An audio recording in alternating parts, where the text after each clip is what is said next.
E aí, gente, tudo bem? Hoje a gente vai conversar um pouquinho sobre intervencionismo do Estado na economia. Eu sou o professor Clay, eu sou graduado e licenciado em História e bacharel em Ciência da Computação, com mestrado em Educação. E hoje nós vamos conversar um pouquinho, galerinha do técnico, nós vamos conversar um pouquinho sobre economia. Nós vamos conversar um pouquinho sobre a visão de intervenção do Estado na economia, baseado na crise de 1929, um pouco da crise de 2008, com alguns outros exemplos, a postura de dois economistas que definiram o século XX para quem segue uma linha liberal, para pensar a economia. Então nós vamos falar um pouco do John Maynard Keynes e do Friedrich Hayek. John Maynard Keynes é o pai da teoria que a gente chama de keynesianismo. E o Friedrich Hayek é um dos fundadores, junto com o Ludwig von Mises, do que a gente vai chamar de escola austríaca. A escola austríaca vai defender a ideia do quê? Da não intervenção do Estado na economia.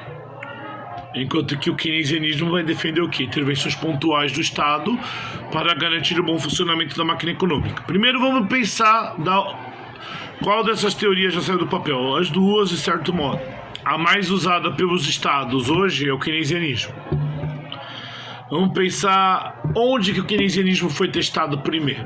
Na crise de 29 nos Estados Unidos. O que foi a crise de 29, professor? Vamos lembrar lá da aula de história. Quando teve o final da Primeira Guerra Mundial, lembra?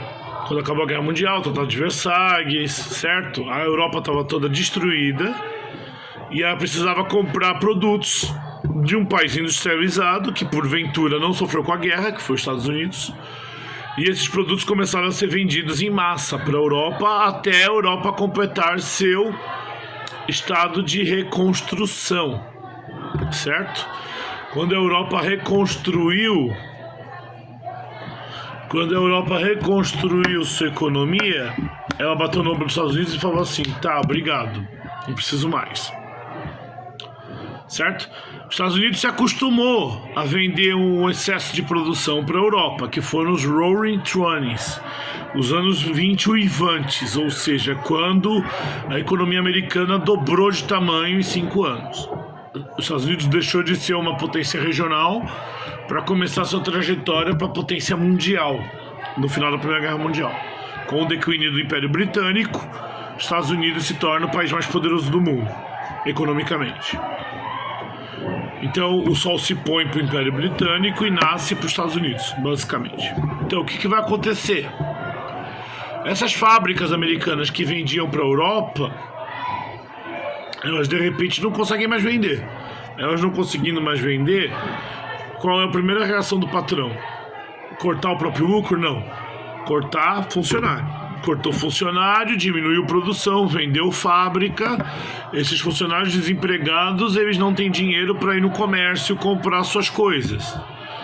Essas pessoas não indo para o comércio comprar suas coisas, o que acontece com elas? Elas não consomem. Elas não consumindo, o setor de serviços que prestava serviço para essas pessoas, o que acontece? Ele desanda. O setor de serviço desandando, o que vai acontecer com ele? Com o desande do setor de serviços, vai acontecer o quê? Vai acontecer mais desemprego. Com mais desemprego, mais gente na rua. E vai virar o que a gente chama de um círculo vicioso. O círculo vicioso é algo que vai de mal a pior e uma coisa alimenta a outra. É tipo aquela cobra que come o rabo da cobra, da alquimia, o Ouroboros. Certo? Então, aí a economia americana, ela vai começar a entrar em colapso. Por quê? Setores que não tinham nada a ver com exportação começam a ser afetados, porque aquelas pessoas que trabalhavam nessas fábricas já não consomem. O único setor que escapou da crise de 29 foi a agricultura. Todos os outros setores sentiram. Pessoas dormiram milionárias e acordaram pobres, porque a percepção de valor das ações dessas empresas despencou. Assim, mas ainda tinha os empregos, ainda tinha as fábricas. Por que não continuar trabalhando? Porque, jovem gafanhoto, o mercado de ações, ele não trabalha com valores concretos, ele trabalha com expectativas. Por exemplo,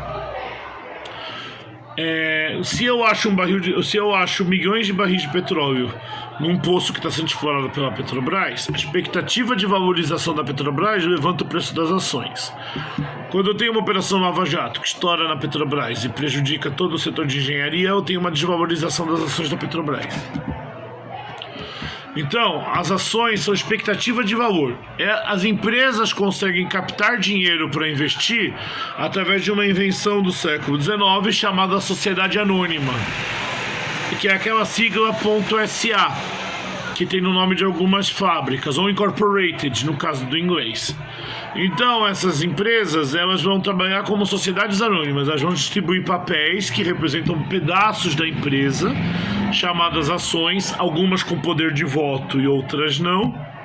E essas ações vão ser negociadas na Bolsa de Valores por especuladores, por pessoas comuns. Nos Estados Unidos, o mercado de ação era uma coisa comum que até pessoas com nível escolar não muito bom também usufruíam de tentar a sorte no mercado financeiro. E muitas dessas pessoas, desavisadas dos riscos de investir no mercado financeiro, motivadas pela ganância, elas investiram suas economias no mercado financeiro. E quando o mercado financeiro boom, as economias boom e as pessoas boom. Foi bem feio o negócio. Muitas pessoas, todo mundo começou a se meter com ações e as pessoas comuns não sabiam do risco que elas estavam correndo investindo em ações, como os investidores. Que o investidor experiente, ele tem um portfólio variado, ele mexe com ouro, ele mexe com Bitcoin, ele mexe com ações, ele mexe com terrenos e imóveis, quer dizer, mas não é um investidor experiente, um noob que nunca investiu na vida, um novato, um noob, ele não consegue investir dessa maneira, não tem capital para isso e mesmo que tivesse não sabe fazer.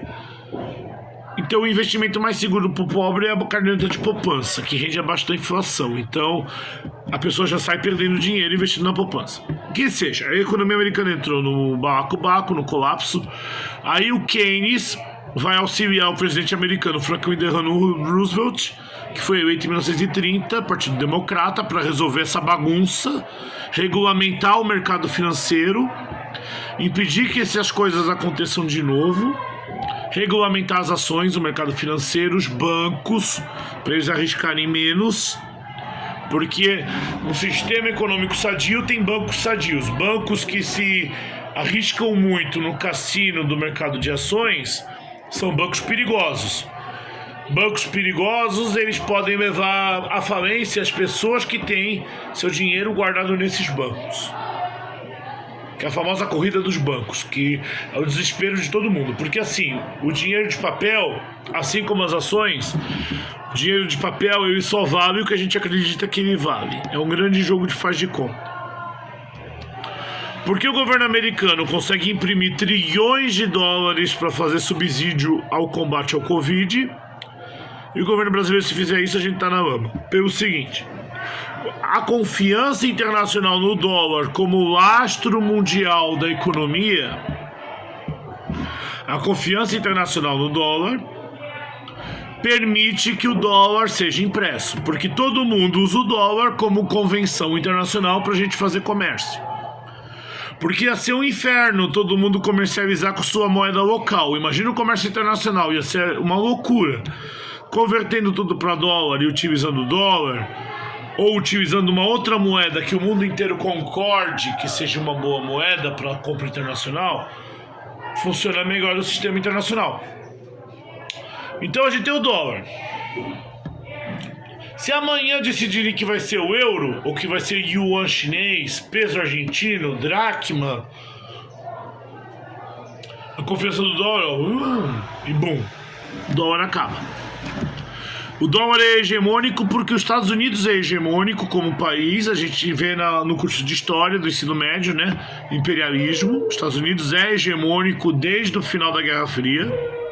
Agora que a China está começando a desafiar os Estados Unidos abertamente, começou em 2015, a desafiar os Estados Unidos abertamente pela posição de liderança mundial da economia.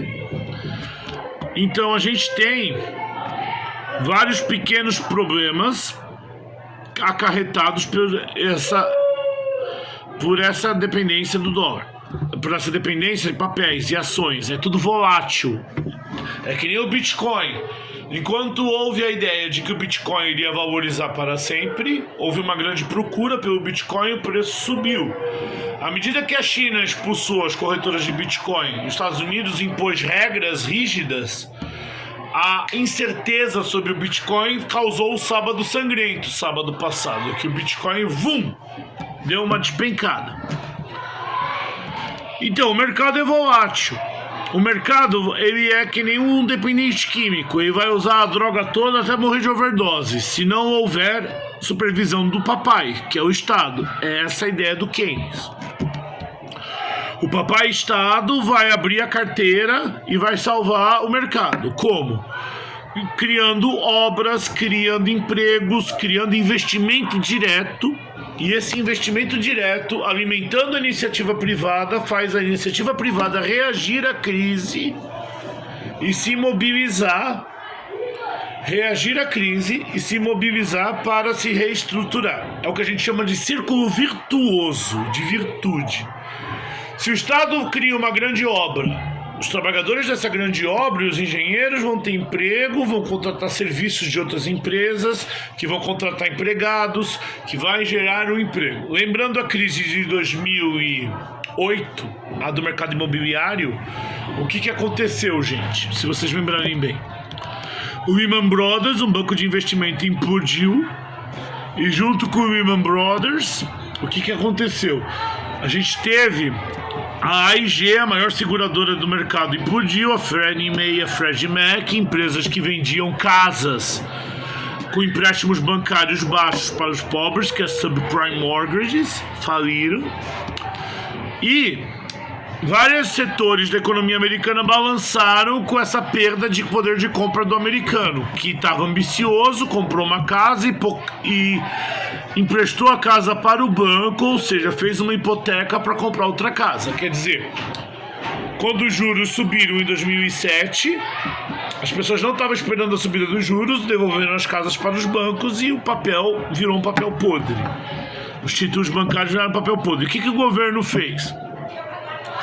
O governo abriu a carteira e salvou as empresas. General Motors, a Chrysler, a Ford, entre várias outras empresas americanas, a United Airlines, foram salvas com dinheiro do governo. O que foi o pacote de estímulo George W. Bush e Barack Obama, o maior da história dos Estados Unidos, superado agora pelo do Covid, Trump-Biden.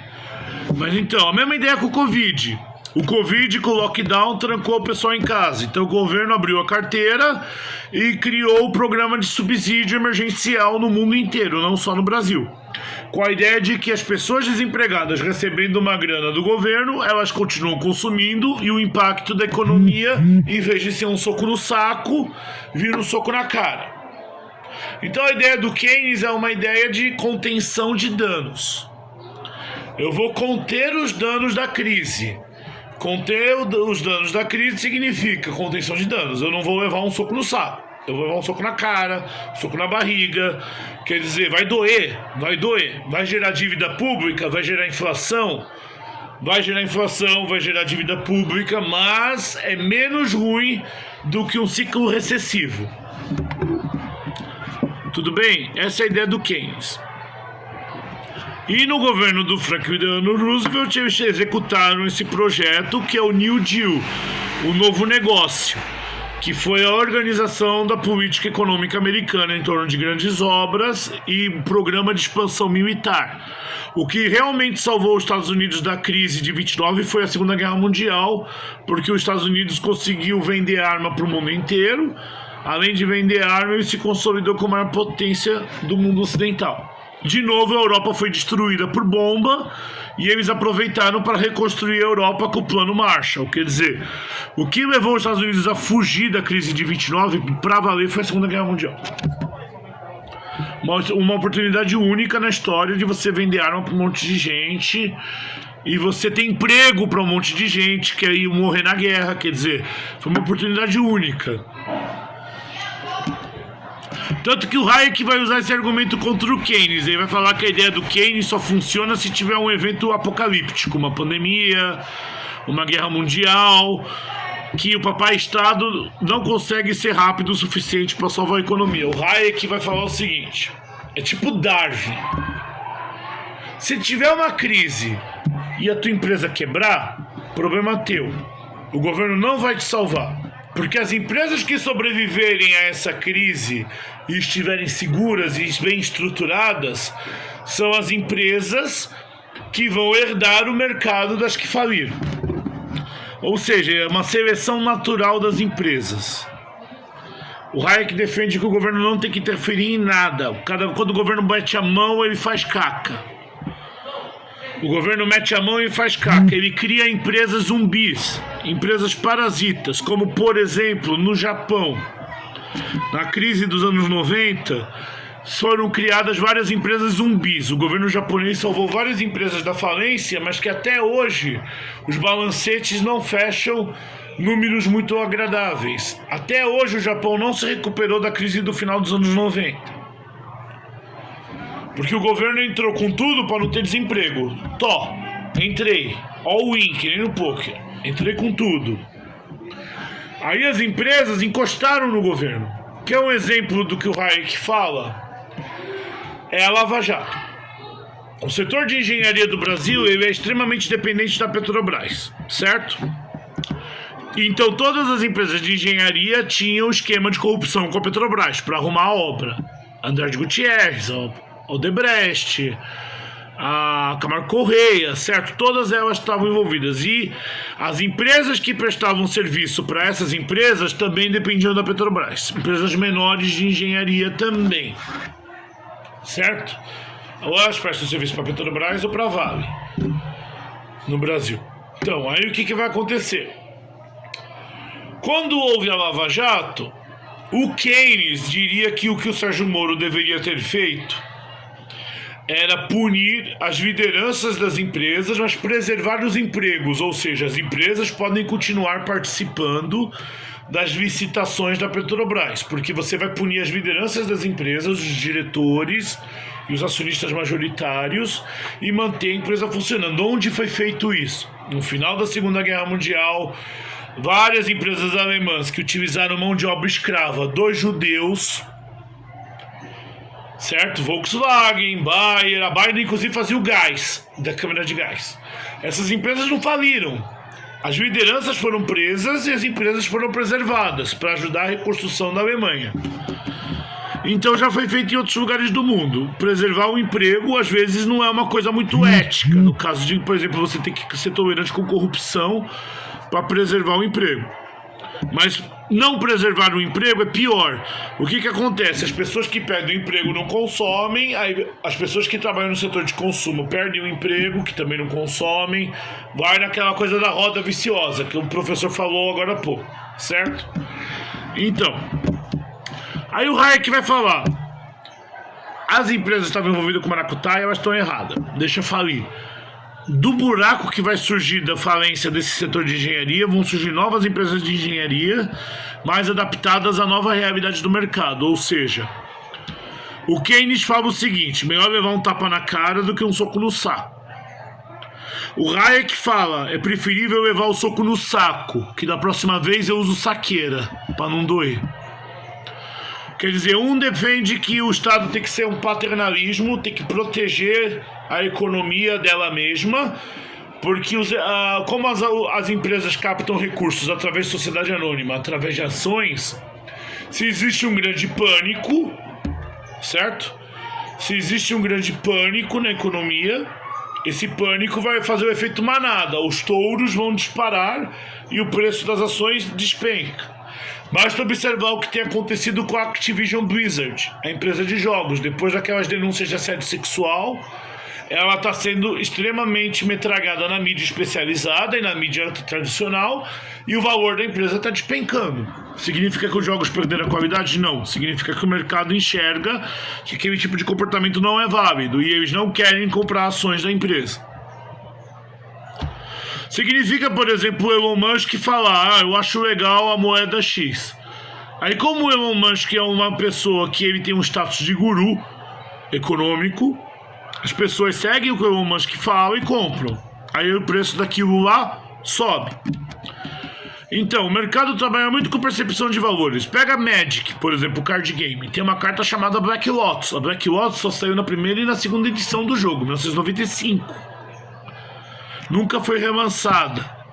Foi relançada depois como edição comemorativa, mas não tem o mesmo valor. Um Black Lotus, que é uma cartolina com uma imagenzinha, um textinho, chega a valer $200 mil, dependendo do colecionador. Porque existe uma percepção de valor sobre aquilo. Por exemplo, uma espada enferrujada da Idade Média para um medievalista vale muito. Para uma pessoa comum é uma espada enferrujada. Mercado é a mesma coisa, existem os nichos de mercado. Então, para resumir, para vocês nunca mais esquecerem, o Keynes defende o quê? Deu pau na economia, o governo vai fazer uma política anticíclica para brecar a quebradeira da economia e reverter o problema. O Hayek vai falar, quebrou a economia, deixa quebrar que ela vai se consertar sozinha. Voltando à analogia, o Keynes, melhor levar um soco na cara do que um soco no saco. O Hayek, leva o soco no saco, que da próxima vez eu estou de saqueira, não vai doer igual. Espero que vocês tenham gostado dessa aula teste, eu aguardo o contato de vocês, peço desculpa pela demora para gravar o vídeo. Eu apanhei um pouco dos aplicativos, estou fazendo na câmera do celular mesmo e vou encaminhar o vídeo. Aguardo o retorno de vocês quando possível. Obrigado pela oportunidade. Agradecido.